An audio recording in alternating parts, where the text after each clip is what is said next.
Hello, everybody. How you doing? I do not know whether you can hear me or not. Please do me a favor. Hello, Mark Calcaterra. How you doing?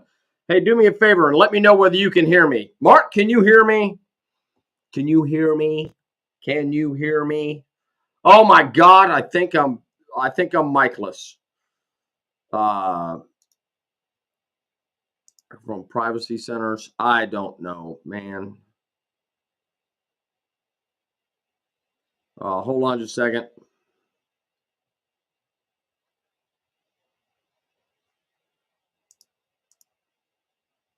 Oh no. Damn it. Mark, can you hear me? Hey, Mark, can you hear me? I just need to know whether you can hear me. Damn it. All right. I got to stop. Hey, sorry, everybody. Hey, if you can hear me, I got to go reset this stupid computer. For some reason, something's taking over my microphone. Oh, hey, if you can hear me, that is fantastic. All right. Hey, thank you very much. Hey, all right. Let's do the show. I don't know what microphone I'm on. I cannot hear myself, so nobody else. All right. So let's do it. Reset. Hello, everybody. How you doing? And welcome to the big show. My name is Mickey, and this is Mickey in the Middle, the quintessential show for Middle Americans, where all Middle Americans are welcome. I'd like to thank Mark Calcaterra for saying that he can hear me. It's going to be a great night. Last week was a total bomb. The microphone didn't work. The camera didn't work. I was in Tulsa, Oklahoma with my daughter. In a hotel room. It just didn't work out, but that's the way. Hey, Lane, how you doing? I'm so glad that people are here. So this week, we're going to get right to the show. We're going to talk about Trump's 100 days in office. Good, bad, indifferent. Well, how's that work? So we're gonna see what I think of Trump's first 100 days in office. Now, this is extraordinary because this is Trump's second term interrupted by Joe Biden, and that's all right. You know, that's okay if they want to interrupt that. So what we're going to do is we're going to talk about Trump, and then we're going to get into what is driving Trump, because the bottom line is everybody says that Trump wants to make his billionaire friends happy, that he wants to be a great president.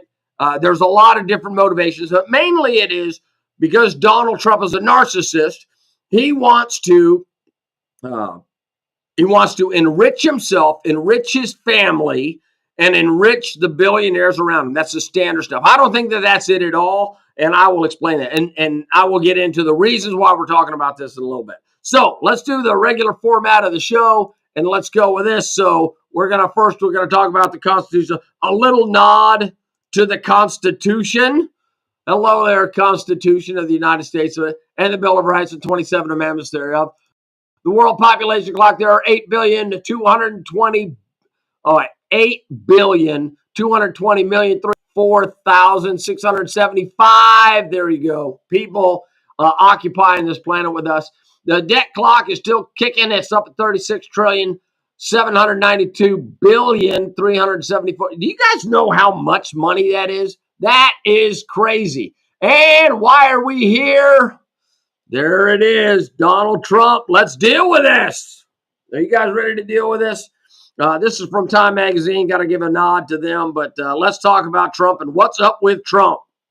So, hello, everybody. Trump was the 45th president of the United States. Now he's the 47th president of the United States. That's all fine and dandy. I'm very happy for them, and I'm very happy for all of the people that can get elected to be president of the United States, starting with George Washington, working their way through 40, I don't know, there's like 43 presidents. Several of them had 2 terms. Now we're stuck with Donald John Trump, the 47th president of the United States, and he just completed 100 days in the White House. Now, why is that a big deal? Because that is how you get started, right? They say if you get off to a good start, you can keep the ball rolling. And if you get off to a bad start, that means it's just going to be a chaotic next 4 years. And I'm going to give a report card on Donald Trump. So are you guys ready to go? Hey, Carolyn Greg's Ledger, how you doing? I'm glad to see that you're with us tonight. All right, Lane, Mark, Carolyn, everybody else that's out there. All right, let's do this. What are people saying out there about Donald Trump? Now, I've watched several interviews with people that are not experts in the field, but there are two camps that are out there. First of all, perfect. I heard perfect a lot. Destabilizing is what I also heard. Awesome. It's pure chaos. It's pretty good. And the last thing I want to talk to you about is a constitutional crisis that Donald Trump is upending the American way of life by ignoring our precedents, ignoring the courts, and doing whatever he wants to. So therefore, we are having a constitutional crisis in the United States of America. Can everybody feel that? Now, of my own personal volition, I went back and I looked at a whole bunch of other things. They've been saying we're in a constitutional crisis for years and years and years. Let's not fool ourselves. Are we in a constitutional crisis right now? No, we are not. Now, are there a lot of things happening? Yeah, there are a lot of things happening out there. Somebody who will remain nameless sent me a text and went, "Oh my gosh, what is going on with our country? There's nothing going in and out of the ports.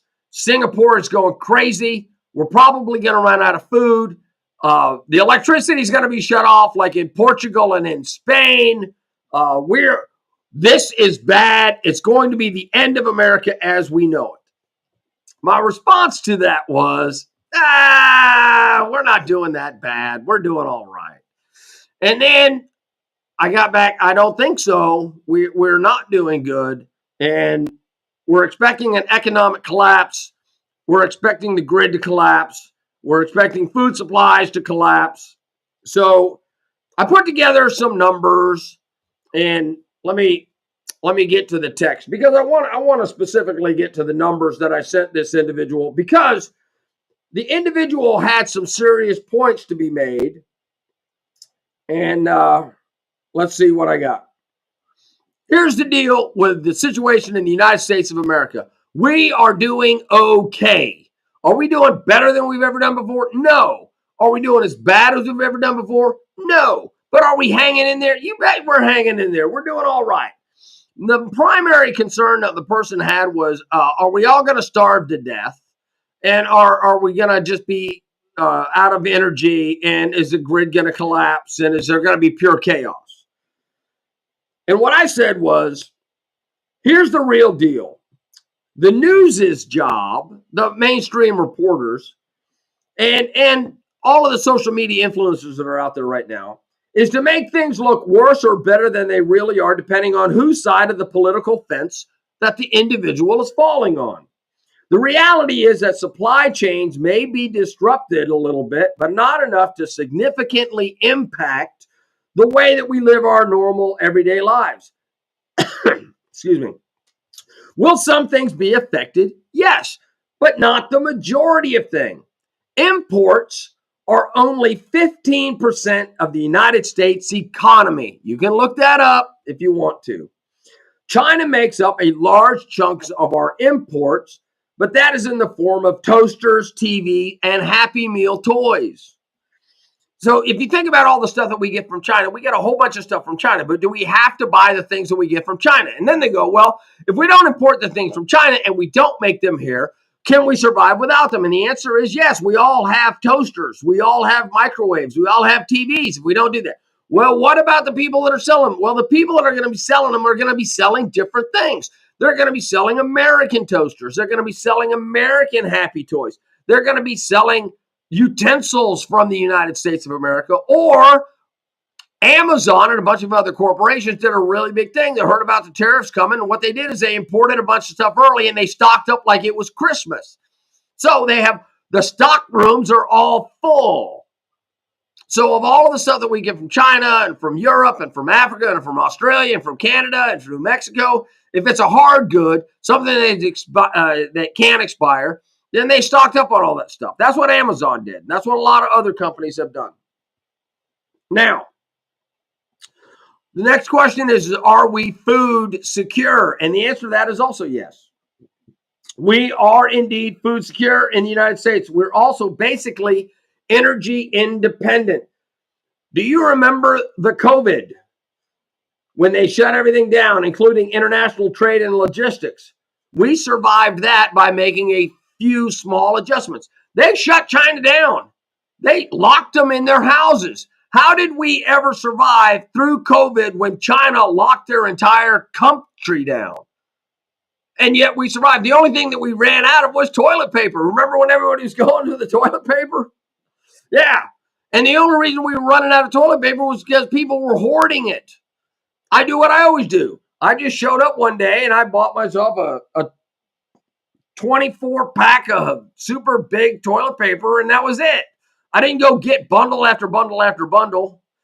It's like when a snowstorm comes to Arkansas. Everybody runs out and gets milk and bread for their milk sandwiches. I don't do that. I survive on whatever I have in my pantry.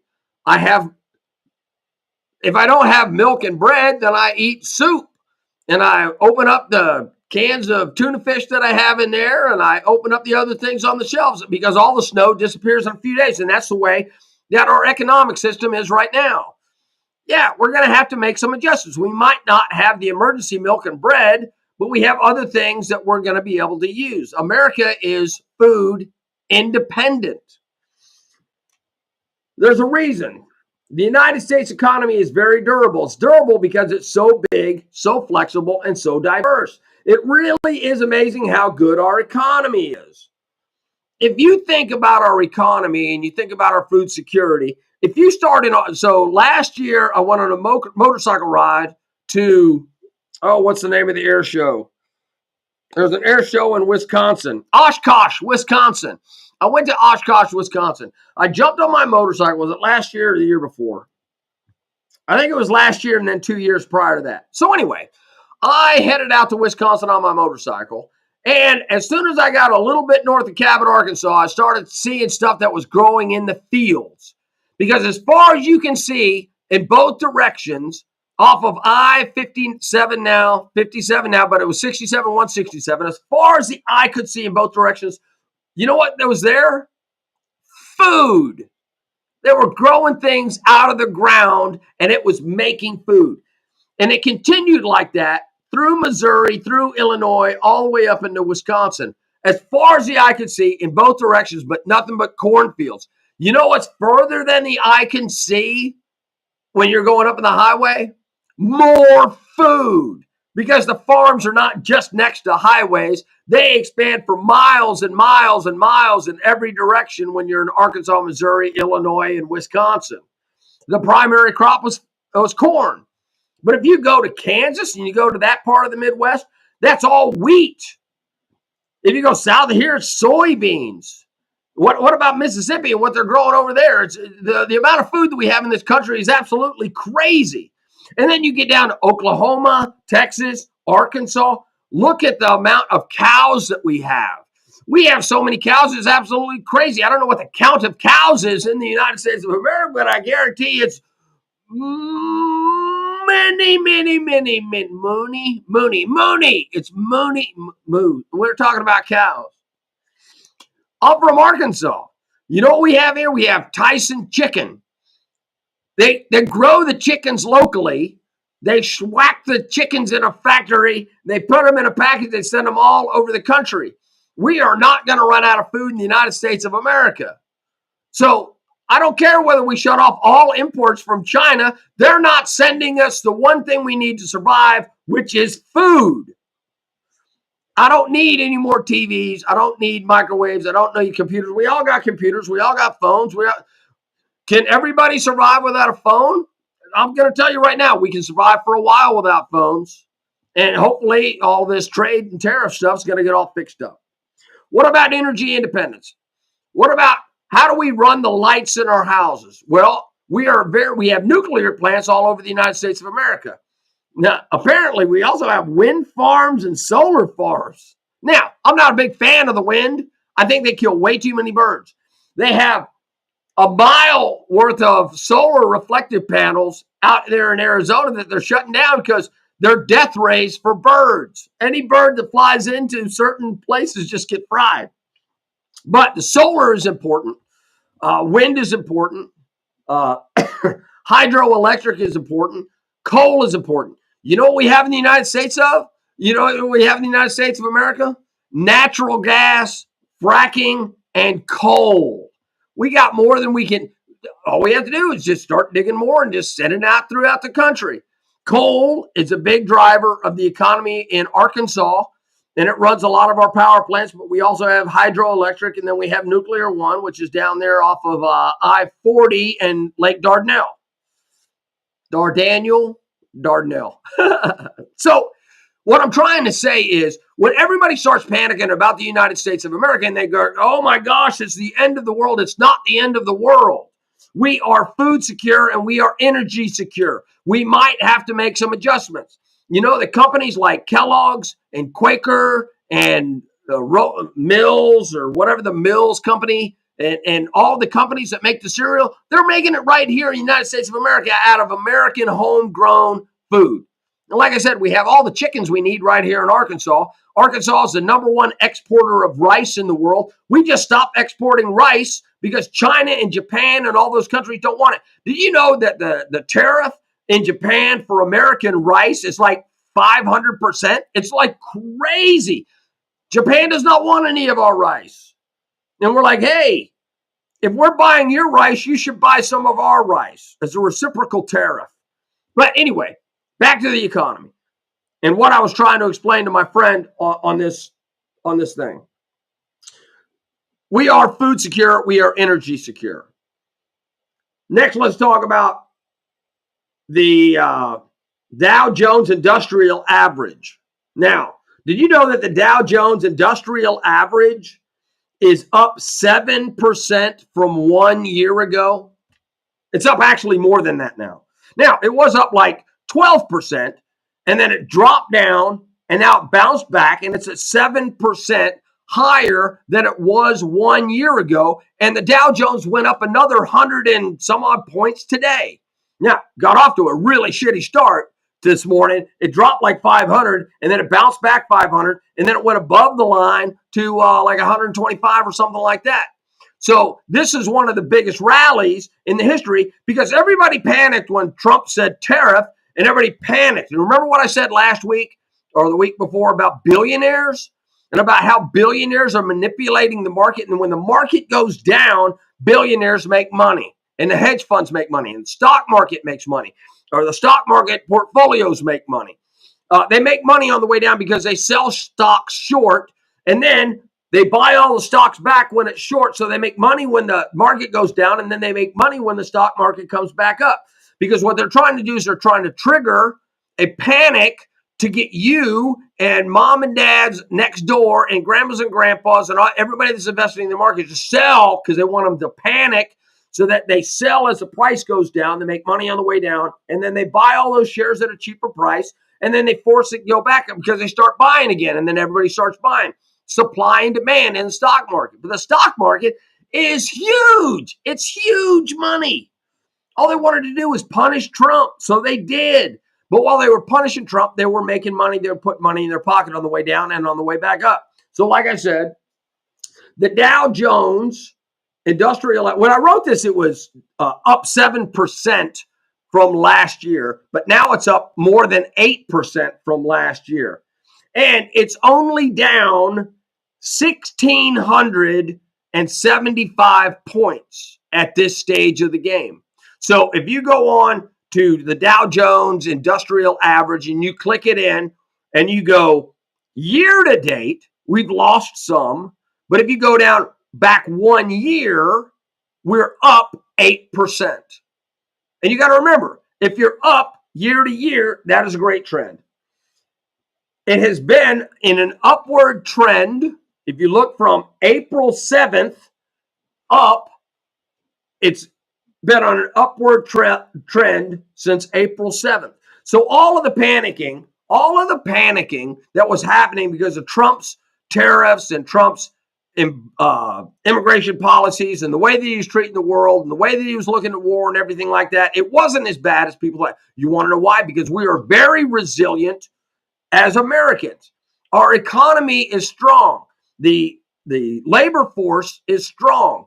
Now, they are saying that consumer confidence is down and that buying is down and that the economy is shrinking a little bit.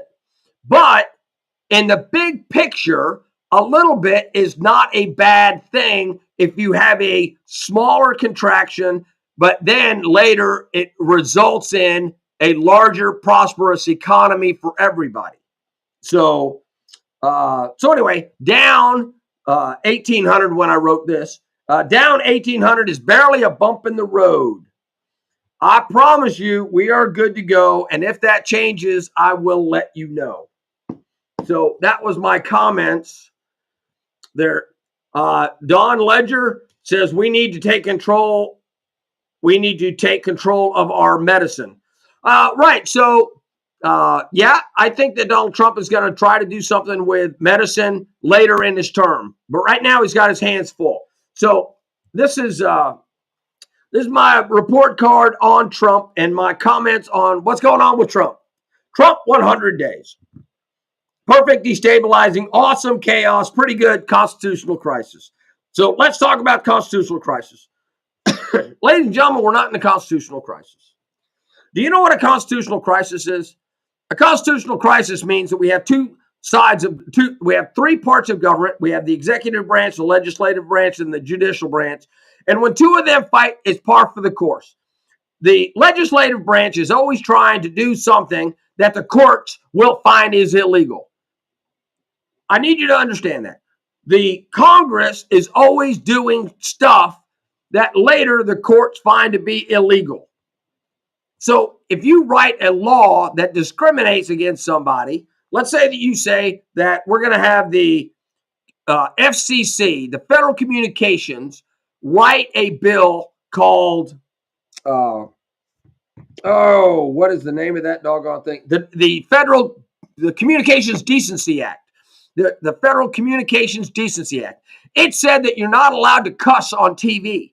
It said that you're not allowed to have any nudity on TV. It said that you're not allowed to do X, Y, and Z on all, and put all of these limitations on the communications of TV and radio. And they tried to do it on the internet. But what they did is somebody went, hey, that's not right. You can't do that. That's our First Amendment right. So the people sued them, and it went to the court. And the court found that they're going to throw out the entire Federal Communications Decency Act. The court threw out the entire thing. The reason I bring that up is because Congress said that they were going to pass it, and they passed it. And the court, it is unconstitutional according to the First Amendment of the Constitution. Was that a constitutional crisis? No, it's not a constitutional crisis. When the president of the United States wants to do something and Congress finds that it's illegal for them to do, Congress has the right to impeach a president. They do. Matter of fact, in the first Donald Trump term, they impeached Donald Trump twice, and Donald Trump was impeached twice by the House of Representatives. Is that a constitutional crisis, or is that the way that it's supposed to work? That's not a constitutional crisis because there's processes in place that says that if this happens, then that will happen. If this happens, then that will happen. Just because two parts of the government are fighting doesn't mean it's constitutional crisis. Come on. It doesn't mean it's constitutional crisis. Now, Trump was not convicted in the two impeachments by the Senate, which has to have... It has to have 2/3 majority vote in order to impeach the president of the United States. I think that's what the rules. I'm not sure, but I think it's 2/3 has to impeach the president of the United States. It might even be 3/4. I don't know. Doesn't matter. He wasn't impeached. But that does not make a constitutional crisis. When the executive branch starts doing stuff like saying that illegals are illegal and we're going to throw them all out, and then the left cries, there's no due process. That's because they don't understand what due process means. if you're coming to the country legally or illegally, that is an administrative procedure enforced by ICE, which is the Immigration and Customs Enforcement Agency, ICE, whatever the hell ICE is, Border and Customs Patrol, right?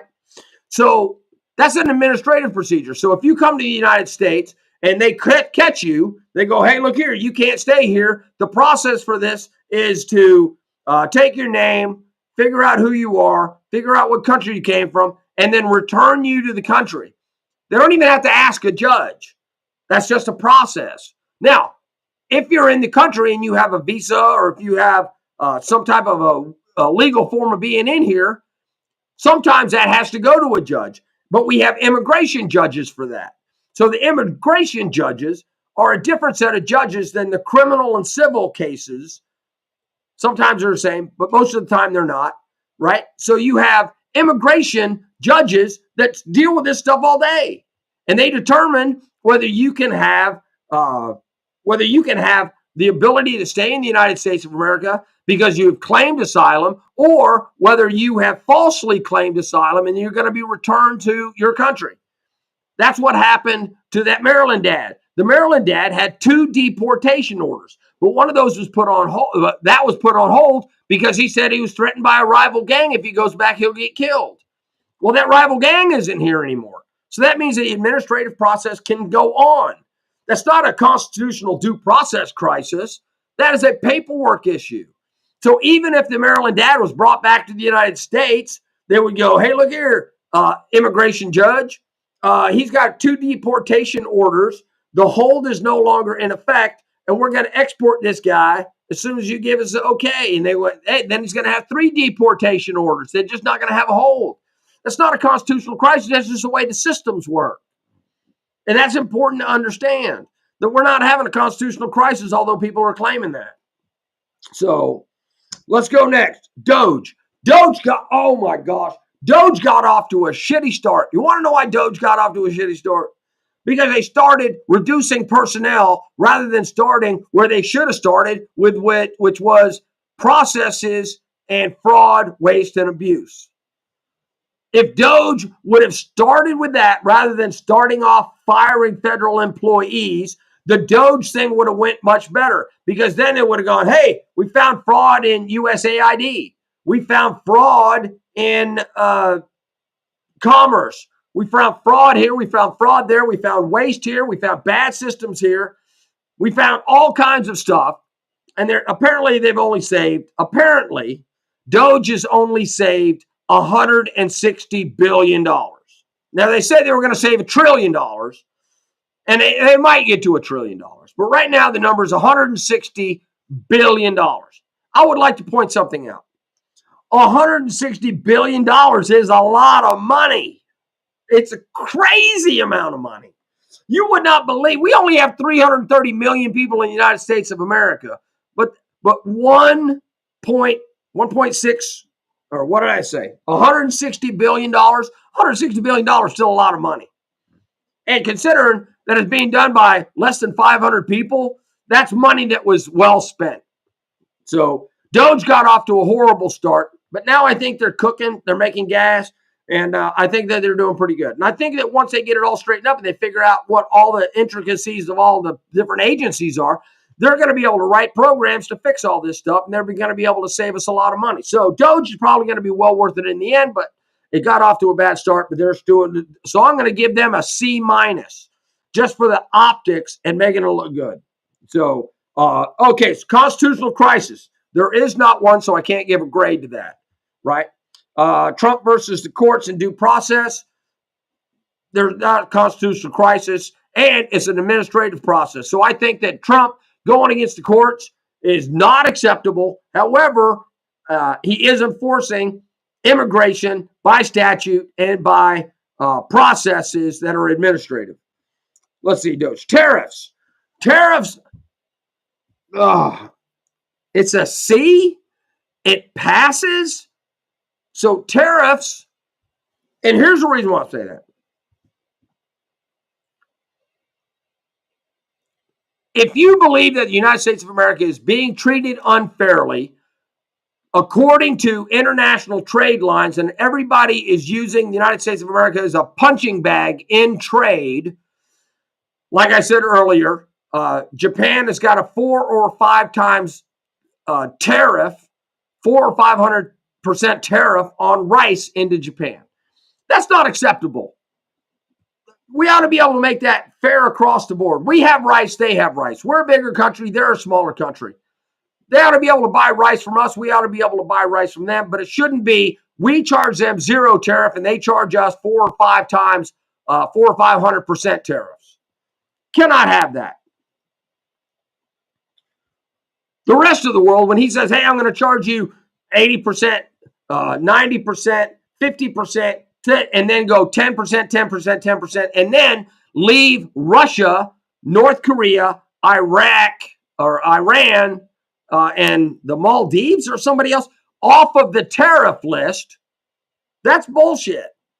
Russia is in a bad place, and they omitted them from the list. At least put them on the list, Donald Trump. Come on, man. At least put them on the list. At least acknowledge that we are trading. We did $3.6 billion worth of trade with Russia. And we need to be able to say, hey, look here. I know we don't do a lot of trading with Russia, but we are going, and we are already sanctioning them. We are already shutting down. We're already boycotting them and embargoing them. But here's what the deal is. The 3.6 needs to be tariffed because you put everybody else on the list. So in tariffs, Donald Trump gets a C for 100 days.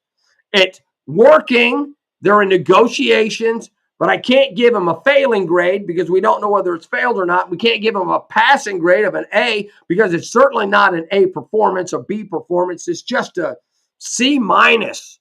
It's barely passing, but we're hoping to get where we need to go on the tariff thing. Border. Donald Trump said that he was going to shut down the border, and by God, he shut down the border. That's an A+. An A+.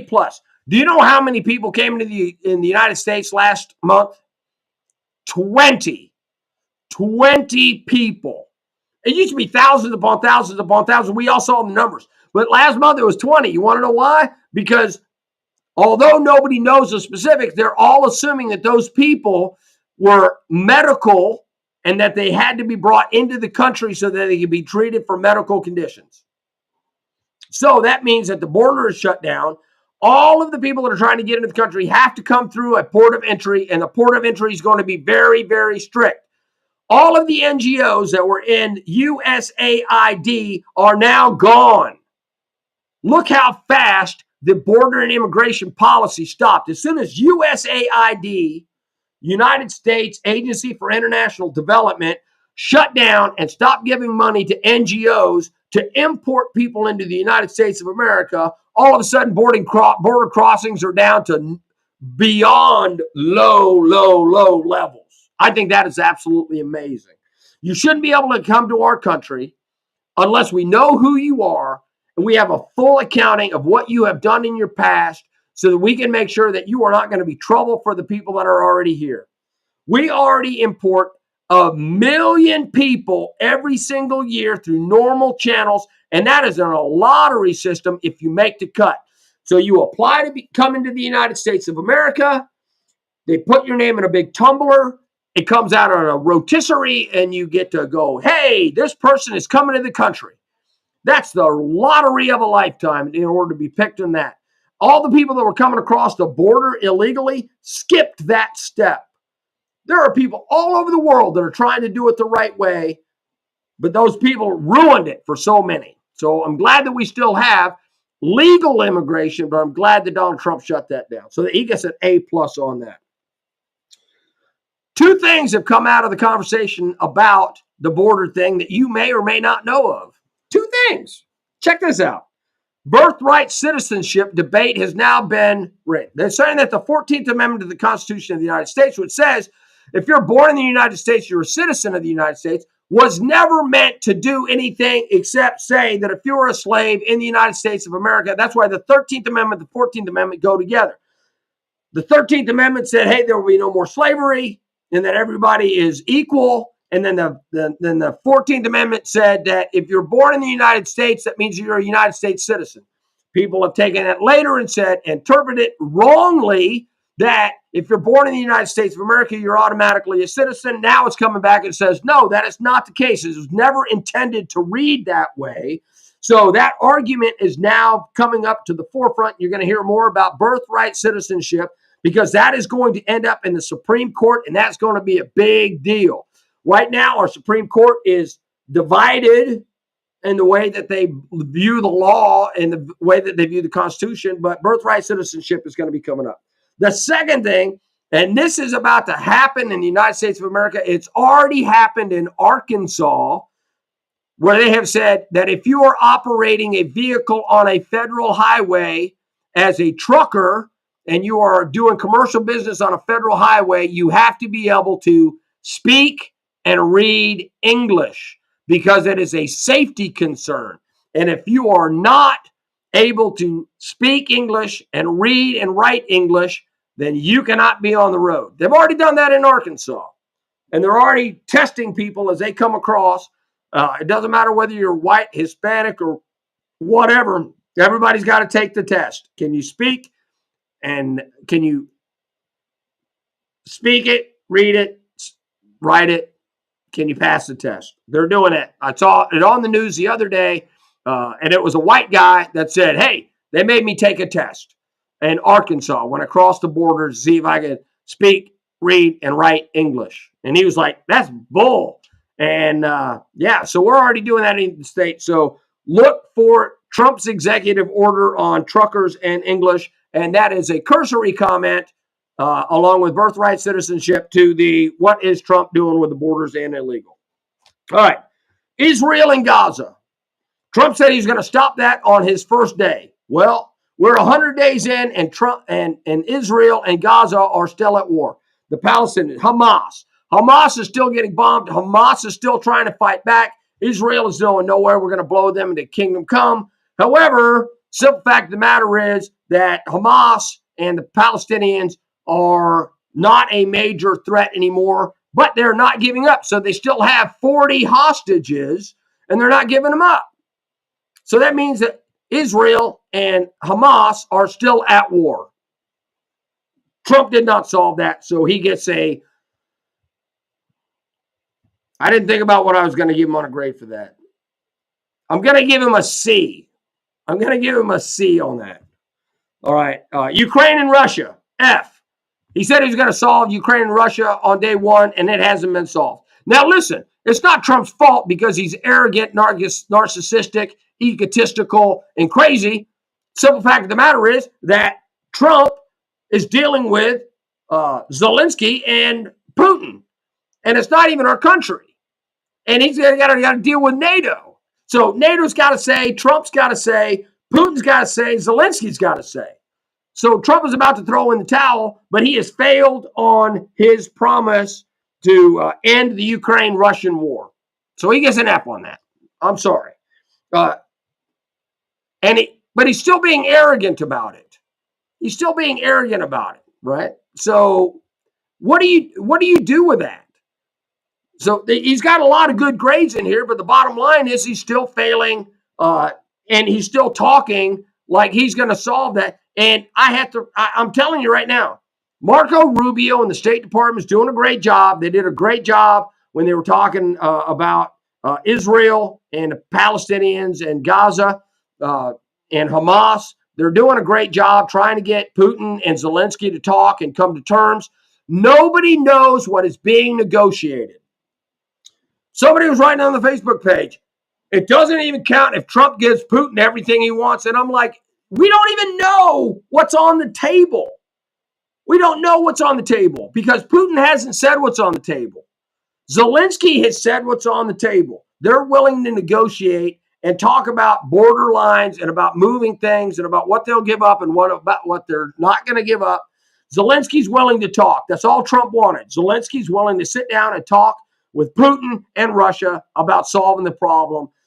But Trump has not got them to do that yet. They got a 3-day ceasefire the last time I heard. So I'm going to give them a failing grade on Russia-Ukraine.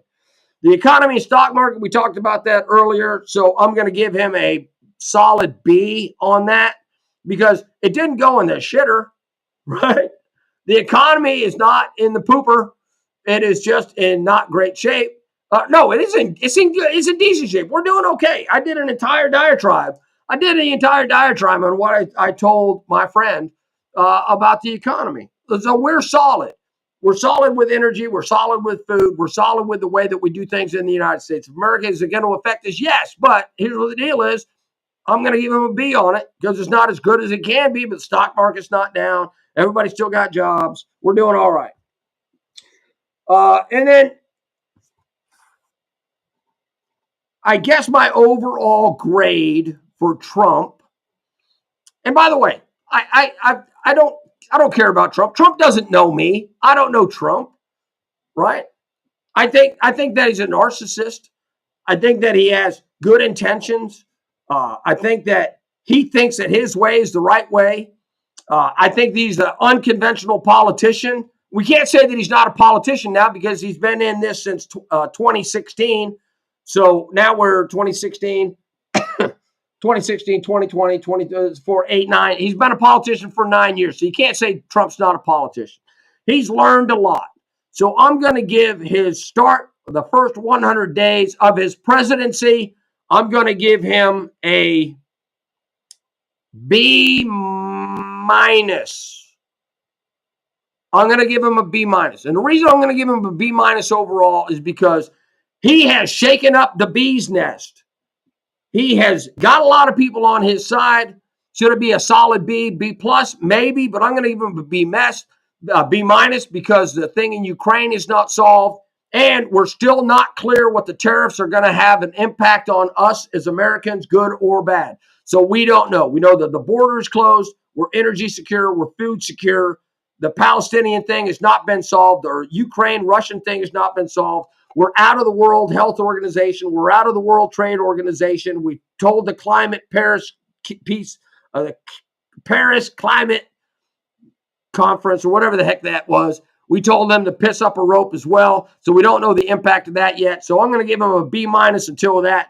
Then at the end of 1 year, I will give him another report card. We will see how it goes. So that's going to be it for now, everybody. My name is Mickey. This is Mickey in the Middle, the quintessential show for Middle Americans where all Middle Americans are welcome. Doesn't matter where you've been, doesn't matter where you go, it just matters that you're here right now. You consider yourself a Middle American. I love you, America. You guys all have a great night and take care. See you later.